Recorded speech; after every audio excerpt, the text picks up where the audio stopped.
Hey, welcome back to Ricker Forge. So today I'm going to try to make some blacksmith dice. And I'll be using a half-inch stock. Pretty easy project to make. I would say it's about as beginner as you can get. So what you can do it with any stock. You can even take a round stock and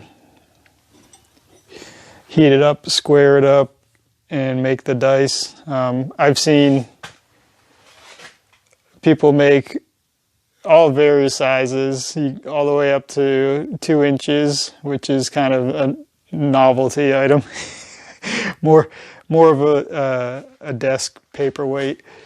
And then all the way down to regulation size of the dice, but obviously the weight's going to be off to what the classic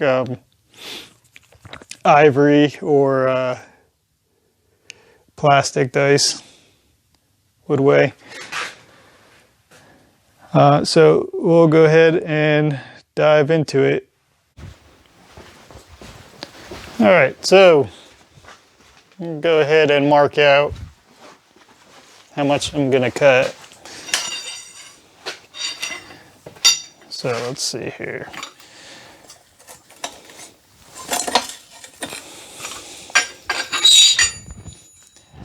Now keep in mind, a die is cubed. So you want to make it as accurate as possible as far as the cut. So you don't want to measure out exactly on the half. You want to go a little bit past it if you're gonna run the cut precisely on the line. Otherwise, you're gonna get a pretty lopsided die. All right. So I'm going to take it,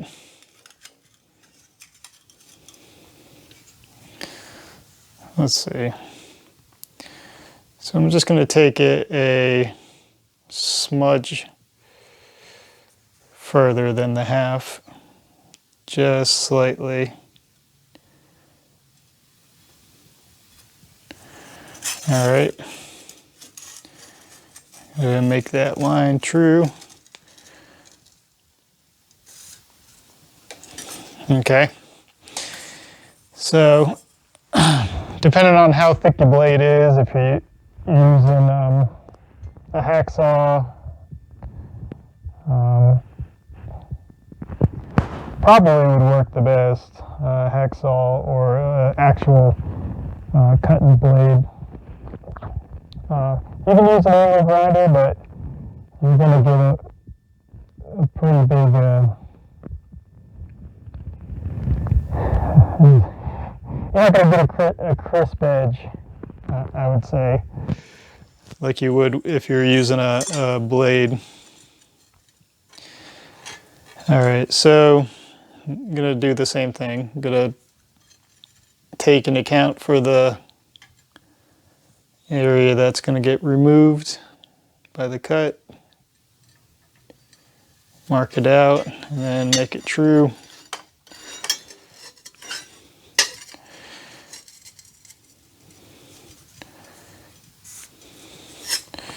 All right, so there you go. Got our dice measured out.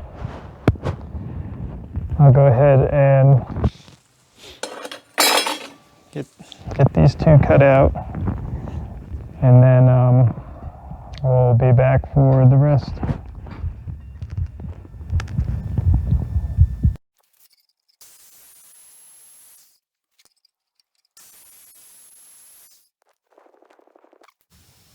All right, so next step is to actually go ahead and punch the numbers in. Now, On these ones, I already punched them out. The audio was a little messed up, but I'll basically go over what I did. So we'll basically just start on one side, one face. I typically do them together. So go ahead and match it, and actually this would be a good time to modify them. Since I already went over them, I could actually make those punch marks a little wider on the second time through. So there's multiple ways that you can approach this. You can use a drill bit and actually drill out the holes, or in this case, I'm just going to use, this is what most people do, is they'll go ahead and use punches. Whoa, this punch is a little magnetic.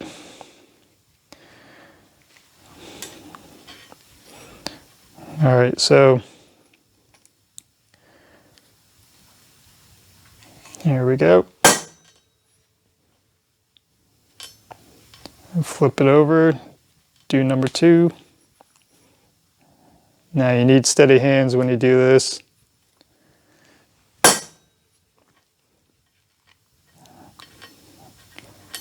That way you don't turn a 2 into a 3 or a 6 into a 7.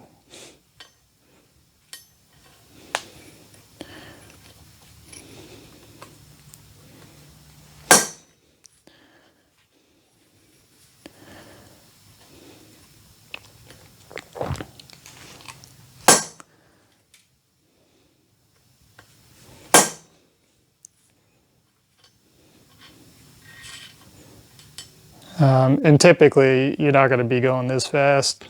I'm just going over the punches. Just making them slightly a little bit wider.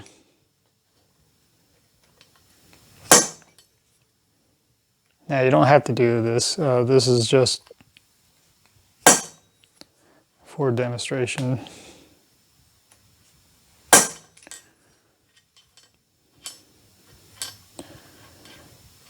All right, number 4. These are very neat though. These are, if you do have time to go out, and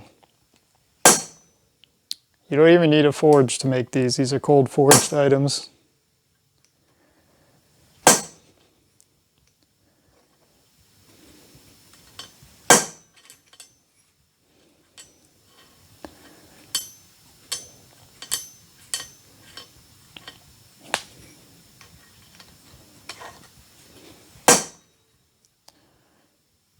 So if you like playing games, or you got friends, or know somebody that likes to play board games, this would be an excellent gift for them.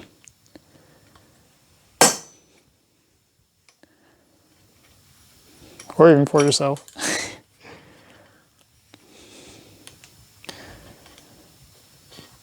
Also, it doesn't have to be a number count. You could go ahead and put numbers on them, or just actual numbers on them. Like you punch a 1 in or a 2. That would actually be a pretty neat little change of the dice. But, all right, well, now you could coat them with oil. I coated these with beeswax. There's all sorts of variations you can do.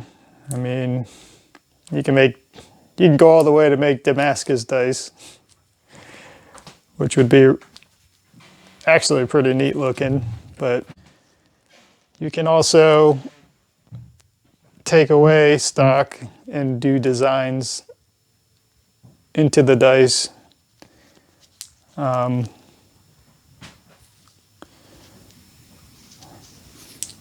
there's just all different things that you can do. You can cut the corners off and make 12-sided dice. In this case, I'm just going to kind of keep it as classic as possible.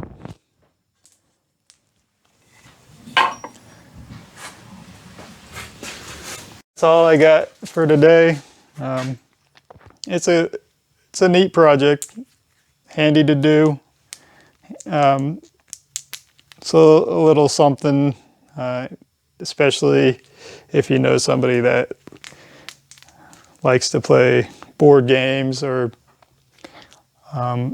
anything in that nature, or just even as just a decorative little piece. Variations, you could change it, all sorts of different things. You can use bigger stock. Like I said in the beginning, you can make it a paperweight, a doorstop. You could complete the ultimate game room. Little accessories. So, all right. Thank you very much. All right.